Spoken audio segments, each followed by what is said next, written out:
So the next topic is going to be on aggression, and I really like this topic. I'm biased, obviously, because this is my specific area of research, and this is how I was trained.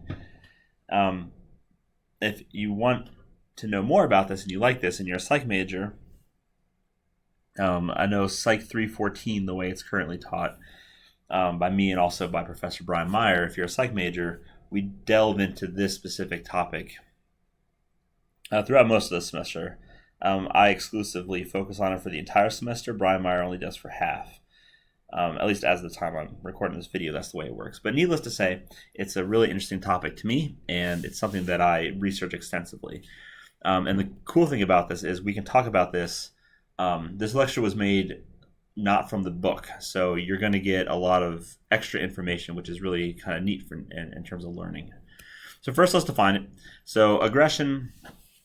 One thing to note is it is a behavior. All right, so it's not a feeling or a thought or anything like that. Aggression, by definition, is some behavior, and what you're trying to do is you're trying to harm somebody who's motivated to avoid that harm.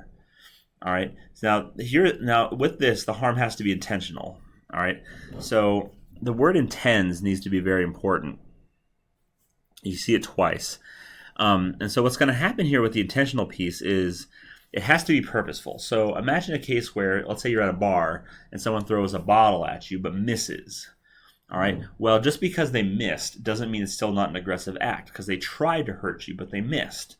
So that's still aggression. But there are cases where, let's say, for example, if like a vehicular homicide thing. Let's say you're driving. Well, hopefully this doesn't happen to you, but you're driving drunk and you hit someone, you kill someone. All right. Well, what's going to happen there is going to be that was not intentional. I mean, it's still tragic that someone died, and I get that, but it was not an aggressive act, all right, because it was, once again, unintentional.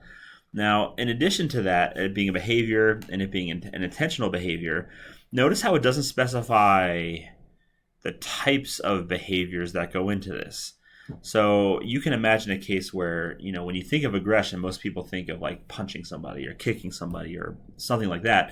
But that's not all that aggression has to offer. And so what researchers have done is they have placed aggression on what's called the aggression continuum.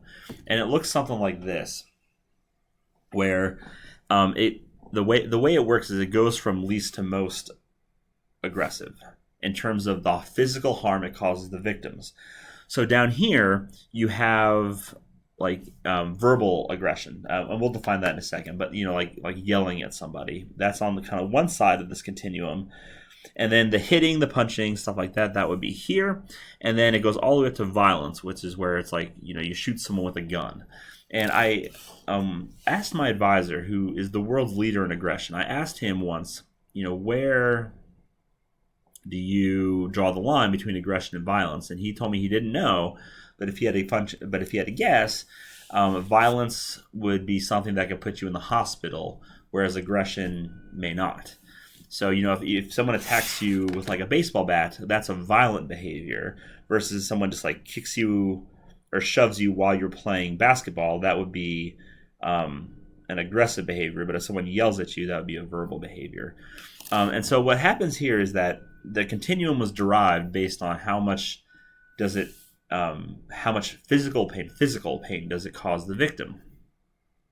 All right, where verbal aggression causes no physical pain. Let's be clear on that, physical pain. But violence, that could kill you or put you in the hospital. And you see how that continuum works. All right. Now, in terms of the aggression continuum, what researchers have done is they've actually put this kind of on a pyramid. So if you were to take this side here and move it up, so it looks like, so this is the top of the pyramid, and then take this piece here and put that on the bottom, it looks something like that. So I'm going to show it to you. All right, so I couldn't get a good 3D thing, but let's just put it like that. All right, so this is the frequency pyramid. And what happens in this pyramid is that this is the high end and that's the low end, where the high end, this is the very violent stuff here. And this is the very non-violent kind of verbal stuff. And so the question then becomes, why, so let's be clear, this is the violent stuff. So the question then becomes, what's going on here is that violence happens way, way, way, way less than verbal aggression. And that's why you see just a smaller piece of the pyramid is for violence versus this big old thing for like the verbal aggression. And obviously physical aggression would kind of live somewhere in here. And what's happening here is researchers have actually computed this. So there was an article produced by the Secret Service that looked at schools, like high school or middle school types of violence. And what they found is that verbal aggression, like the rumors, and relational aggression, we'll define that in a second as well, the yelling, the rumor spreading, stuff like that, was really frequent. Really, really frequent. So that's why that's why it takes up the biggest piece right here, is it's very, very, very frequent. It happens a lot. And up here at the very top would be like the school shootings, and it didn't happen as much. And here would be like the fist fights and stuff like that. And what they suggested is that there is a clear reason why this is the case. And the reason is because what's happening here is there are major, major consequences to the aggressor the higher up this pyramid you go. So you got to think like, okay, are you going to get in trouble for spreading a rumor about somebody? Probably not. Are you going to get in trouble for punching someone in the face? Sure. Maybe you get suspended or detention or whatever. And are you going to get, what kind of repercussions are there for you bringing a gun to school and shooting up your classmates? Well, that's like you go to jail forever, or even the death sentence kind of thing, right? So there are consequences that predict the frequency. And the frequency pyramid matches perfectly with the aggression continuum, where if we go back a slide, if you go back a slide, what you'll see is that the low-level stuff is here. That's at the low end of the pyramid. And all you have to do is just move this up to the top, this to the bottom, and then poof, you have your frequency pyramid that's depicted here. All right. So let me get rid of all this and let's back up real quick. All right. So we got the frequency pyramid. All right. And we talked about how it relates to the continuum, but let's define some stuff on the continuum here. Sorry. Here we go. Is aggression, we said there's lots of different kinds. So we define violence as the extreme form of aggression. That's the aggression that's going to put you in like the hospital. All right. But there are other kinds as well. For example, you have verbal aggression. That's going to be the yelling, threatening, stuff like that. And then in the middle, in addition to that, you also have relational aggression. Relational aggression is damaging people via their friendships. So that would be like rumor spreading, social exclusion. And then finally, you have physical aggression. That's where you're physically doing something to someone, like punching them, spitting on them, pushing them, stuff like that. And the question then becomes, what are the sex differences like in this thing? So I want you guys to think real quick.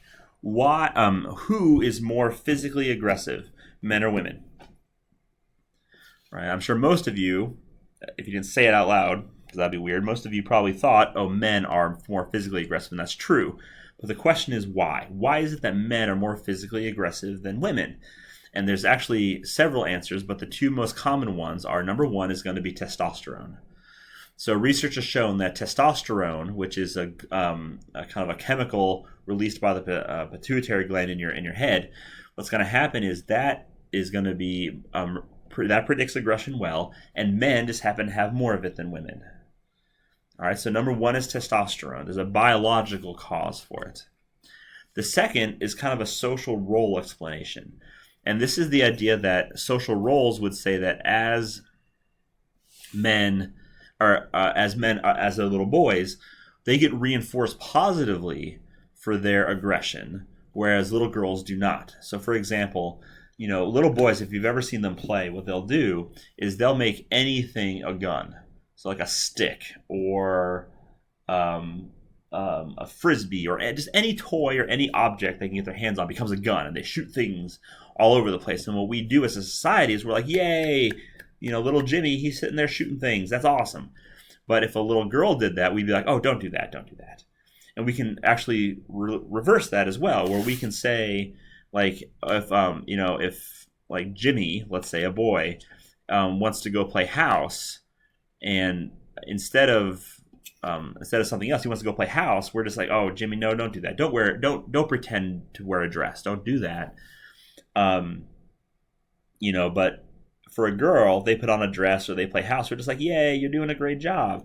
And that's the social role theory, is that we are enhancing male's aggression because that's what we're reinforcing. All right, so there's a kind of a social component as well. So that's physical aggression. And what research has found is with those sex differences, that's going to be common across all ages. All right, so no matter what age you are, males tend to be more aggressive than females. Let's talk about verbal aggression. Research has actually shown no sex difference. Men and women engage in verbal aggression similarly, so equal amounts of yelling and threatening and stuff like that, name calling. And then finally, for relational aggression, I bet you can guess that you would think intuitively that women do that more. Women are more likely to, females are more likely to spread rumors and gossip and stuff like that. And intuitively, you would think that's the truth. But in all actuality, I've actually seen data where that's not as clear cut. And it's because it's moderated by age. And what research has shown is that for relational aggression, remember that's the rumor spreading, the gossiping, talking behind people's backs, stuff like that, with the intent to harm someone's friendships, hence hurting them. What research has found is that it's moderated by age. And so what you see a pretty big sex difference early on.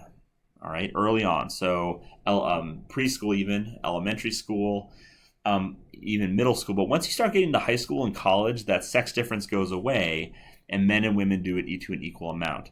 And so the question is why? Why is it that at an early age, women are more likely to do it than men, right? And what some scholars have suggested is, once again, kind of like a social idea, where what's happening is women are being reinforced to enact that kind of aggression early on. So, you got to imagine that, like, little boys are told, yeah, wrestle, like fight it out. But little girls are discouraged from doing that. And so if they're going to get even, or if they're going to aggress against someone, then you got to assume that pretty much you're just saying, like, you have to find some way to do it, but you can't punch someone. What else do you got? So one is that. Another reason that girls are more likely to use relational aggression early in their life is because they understand and they value friendships more than boys do. All right. So number two is just this kind of social understanding that friendships are important, and females value those friendships more than males do early on in life.